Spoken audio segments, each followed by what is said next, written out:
Assalamualaikum warahmatullahi wabarakatuh. Perkenalkan nama saya Faiza Novi Indriani, NRP 0819040052 dari TP5B. Di sini saya akan mempresentasikan hasil evaluasi akhir semester metode elemen hingga tugas.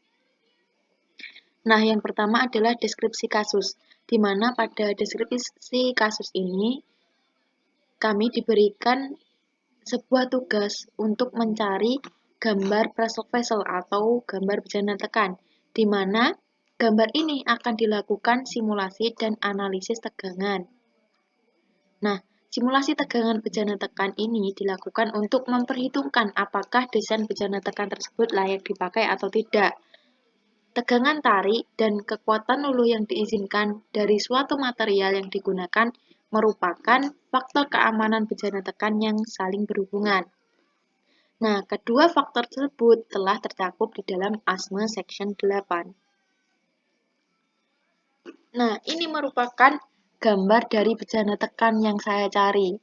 Nah, pada gambar ini, kita bisa melihat mulai dari material sel, material head, tebal sel, tebal head, tipe, MAWP, tekanan hidrostatik, X-ray atau tipe pengelasan, terus volume atau berat dari pressure vessel, dan sebagainya di dalam tabel ini. Selanjutnya juga ada dimensi atau ukuran-ukuran pada pressure vessel berikut. Sebagai contoh, untuk panjang sel ini ada 116,5, sedangkan untuk lebar head ini sebesar 13,75 inch. Nah, sedangkan untuk diameter atau outside diameter itu besarnya 48 inch. Dan dimana pada gambar saya ini, saya ambil tipe dengan horizontal tank, dengan tumpuannya yaitu berupa support, dimana supportnya berupa saddle support. Untuk lebih detailnya, kita bisa lihat di slide berikutnya. Next. Nah, ini merupakan sifat material dan dimensi bejana tekan. Nah, ini merupakan data dan keterangan yang bisa diambil dari gambar sebelumnya yang sudah saya jelaskan. Sehingga kita bisa buat tabel bentuknya seperti ini. Selanjutnya ada juga dimensi bejana tekan, di mana untuk dimensi ini digunakan untuk simulasi pada Salome atau software Salome. Dari rumus parameter berikut, maka didapatkan nilai-nilainya sebagai berikut. Yang pertama ada Mayer radius, di mana rumusnya adalah d head min t head. D head ini adalah diameter atau offset diameter sebesar 48 inch, sedangkan T-head ini merupakan ketebalan dari head. Dan setelah kita dapatkan hasil dari ini, maka nanti kita akan kalikan 0,0254, di mana dikali ini mengapa untuk dikonversi menjadi meter, sehingga nilainya sebagai berikut, yaitu 0,604063 meter. Selanjutnya, di dalam simulasi pada software Salome, kita juga membutuhkan yang namanya minor radius, di mana rumusnya head depth per 2 min t head per 2 dikali 0,0254. Head depth ini merupakan lebar dari head atau kedalaman head sebesar 13,75 inch, dan t head ini merupakan ketebalan dari head sebesar 0,24 inch, atau setara dengan 6.223 mm. Dan dikali 0,0254 untuk dikonversi menjadi meter, sehingga hasilnya adalah 0,346139 meter. Sedangkan ada juga sel length atau panjang dari sel, di mana rumusnya adalah L sel dikali 0,0254. L sel ini bisa diambil dari sini, sebesar 116,5 inch, dan dikali 0,0254 untuk dikonversi menjadi meter, sehingga hasilnya adalah 1,47955 meter. Ada juga half support length, di mana rumusnya hampir sama dengan cell length, tetapi di sini hanya diganti dengan half support length. Ada juga support width atau lebar support. Lebar support ini bisa kita lihat di sini atau sama dengan dimensi support sebesar 6 inch. Jika dikonversi menjadi meter, maka menjadi 0,1524 meter. Dan theta merupakan sudut yang dihitung sebesar 90 derajat. Nah, ini merupakan model geometri pada Salome. Yang pertama ada Mayer radius, di mana bentuknya adalah seperti ini. Mayer radius itu searah dengan sumbu vertikal, sedangkan minor radius searah dengan sumbu horizontal, dengan nilainya sama seperti yang di perhitungan tadi. Nah, ini merupakan cell length dan half support line, di mana untuk cell length itu jaraknya antara di sini sampai dengan di sini. Dan hasil perhitungannya atau dimensinya sama dengan yang tadi kita hitung. Selanjutnya ada juga half support length, di mana dimensinya itu dari sini sampai sini.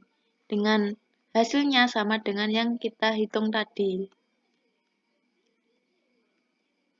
Nah, ada juga kondisi batas, di mana kondisi batas ini dapat kita lihat pada file INP atau file yang merupakan konversi dari software kalkulik setelah kita melakukan mesh, kemudian dari file HDF kita ubah menjadi UNV, kemudian kita akan editnya pada software kalkulik sehingga didapatkan kondisi batas sebagai berikut, di mana tumpuan atasnya berupa fixed support yang menahan displacement atau gaya ke semua sumbu koordinat dengan support yaitu di titik 2, 3, 5, 6. Ini merupakan tumpuannya.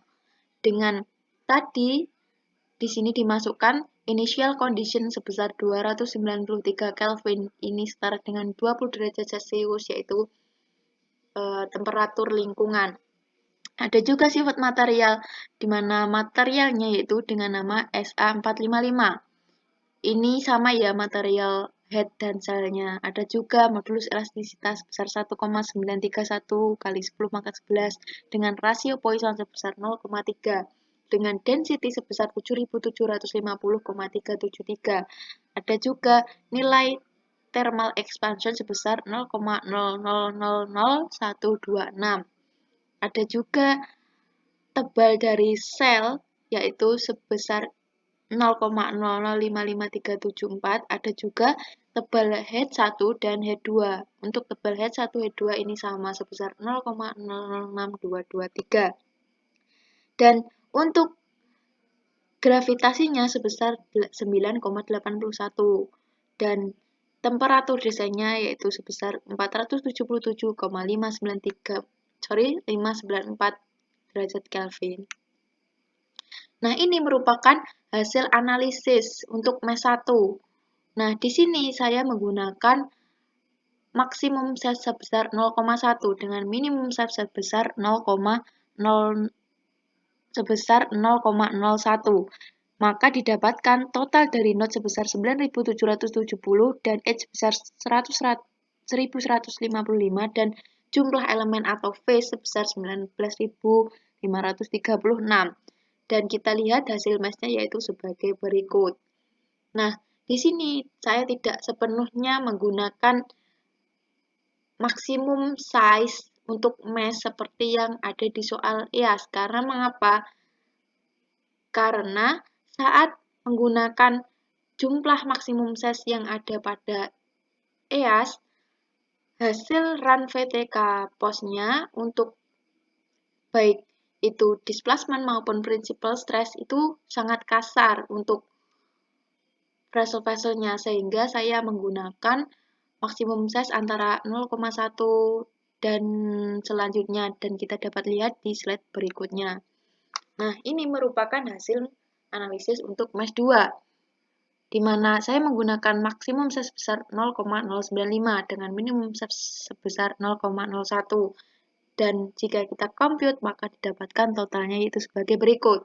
Jika dilihat bentuk meshingnya ini lebih rapat dibandingkan dengan meshing yang pertama atau mesh 1. Nah, ini merupakan hasil analisis untuk mesh 3. Hasilnya sebagai berikut dengan saya gunakan maksimum size sebesar 0,085 dan totalnya yaitu sebagai berikut. Nah, ada juga hasil analisis untuk mesh 4 menggunakan maksimum size sebesar 0,075. Maka didapatkan hasilnya yaitu sebagai berikut. Jika kita lihat, mesh-nya ini lebih rapat daripada mesh-mesh yang sebelumnya. Ada juga hasil analisis untuk mesh 5, di mana maksimum size-nya ini saya menggunakan 0,05 dengan total sebagai berikut, maka dapat kita lihat mesh-nya yaitu atau hasil meshing-nya itu sangat-sangat rapat dibandingkan meshing-meshing sebelumnya. Nah, setelah kita melakukan mesh dari tabel sebelumnya atau dari slide sebelumnya, kita dapat membuat tabel dan grafik grid independen dari hasil analisa tegangan maksimum dari variasi hasil mesh. Nah, jumlah elemen ini sama dengan jumlah phase tadi. Karena mesh berjumlah 5, maka di sini juga 5. Sedangkan untuk tegangan prinsipal maksimum ini, hasilnya yaitu didapatkan dari paraview untuk run VTK POS, maka didapatkan hasilnya sebagai berikut. Dan error ini didapatkan dari perhitungan dengan bantuan Excel, di mana contoh misal untuk nomor 2 ini, di mana rumusnya adalah sama dengan ABS dalam kurung nomor 1 dikurangi nomor 2, tutup kurung dibagi nomor 1. Maka didapatkan hasilnya sebagai berikut. Dan sampai ke bawah, ini caranya sama. Sehingga kita dapatkan grafik grid independen sebagai berikut. Semakin ke atas, ini maksimum prinsipal stresnya semakin naik, kecuali pada mesh keempat. Selanjutnya adalah hasil dan analisis untuk displacement. Ini merupakan hasil dan analisis untuk displacement untuk mesh 1 dan ini untuk mesh 2. Sedangkan ini untuk mesh 3 dan ini untuk mesh 4. Dan ini untuk mesh 5. Dari hasil dan analisis displacement dari paraview, maka kita bisa bahas dari ilustrasi hasil paraview di atas bahwa nilai displacement pada pressure vessel di atas semakin ke puncak, nilai displacementnya semakin besar. Hal ini juga dipengaruhi akibat tidak adanya support yang menopang pada bagian puncak pressure vessel. Berbeda hal dengan yang terdapat pada bagian bawah pressure vessel yang cenderung memiliki nilai displacementnya relatif rendah akibat adanya support yang menopang. Nah, di sini ada juga hasil dan analisis untuk principal stress. Nah, ini merupakan principal stress untuk mesh 1, sedangkan ini merupakan principal stress untuk mesh 2. Nah, ini merupakan maksimum principal stress yang tadi kita plot pada tabel grid independence dan juga pada grafik grid independence. Sama di sini juga disimbolkan yang warna merah ini. Dan ini merupakan untuk principal stress mesh 3. Selanjutnya ada juga untuk principal stress untuk mesh 4.